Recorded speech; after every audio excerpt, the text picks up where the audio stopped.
Hello നമസ്കാരം, എന്തൊക്കെയുണ്ട് വിശേഷം? എല്ലാവർക്കും സുഖമാണോ? അപ്പം ഞാൻ ഇന്ന് നിങ്ങളുടെ അടുത്ത് പറയാൻ പോകുന്നത് നമുക്ക് പാൻ കാർഡ് എങ്ങനെ അപ്ഡേറ്റ് ചെയ്യാമെന്നുള്ളതാണ് കേട്ടോ. പാൻ കാർഡ് അപ്ഡേറ്റ് ചെയ്യാമെന്നുള്ളത് എങ്ങനെയാണെന്ന് വെച്ചാൽ, നമ്മളിപ്പം എൻ്റെ കേസിൽ ഞാൻ എൻ്റെ പഴയ പാൻ കാർഡാണ്, അതായത് എൻ്റെ കല്യാണം കഴിയുന്നതിൻ്റെ മുന്നേ ഉള്ള പാൻ കാർഡാണ് എൻ്റെ കയ്യിലുള്ളത്. അതിൽ എൻ്റെ പേര് ഉഷാ പവിത്രൻ എന്നാണ്, അതായത് എൻ്റെ അച്ഛൻ്റെ പേരാണ് അതിലുള്ളത്. പക്ഷേ ഇപ്പോൾ നമ്മളെ കയ്യിലുള്ള ആധാർ കാർഡിൻ്റെ മേളിൽ എൻ്റെ ഹസ്ബൻഡിൻ്റെ പേരാണ്. അപ്പം നമുക്ക് പുതിയ ആധാർ കാർഡ് വേണമെങ്കിൽ നമ്മൾ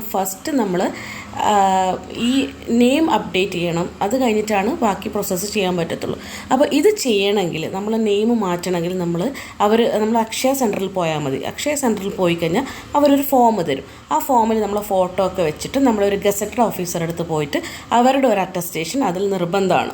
അതിൻ്റെ കോപ്പി, അത് അറ്റസ്റ്റ് ചെയ്തതിൻ്റെ കോപ്പി, പിന്നെ ആ ഗസറ്റഡ് ഓഫീസറെ ID കോപ്പി, അതുപോലെ തന്നെ നമ്മൾ പഴയ പാൻ കാർഡിൻ്റെ കോപ്പി, പിന്നെ ആധാർ കാർഡ്. ഈ ഡോക്യുമെൻറ്റ്സ് ആയിട്ട് നമ്മൾ അക്ഷയ സെൻറ്ററിൽ പോയി കഴിഞ്ഞാൽ നമുക്ക്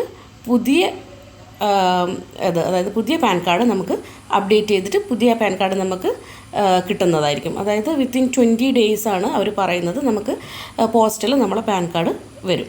ഇതിന് വേണ്ടുന്നത് ഒരു 240 rupees മാത്രമേ ഇതിന് നമുക്ക് അക്ഷയയിൽ ചിലവ് വരുന്നുള്ളൂ.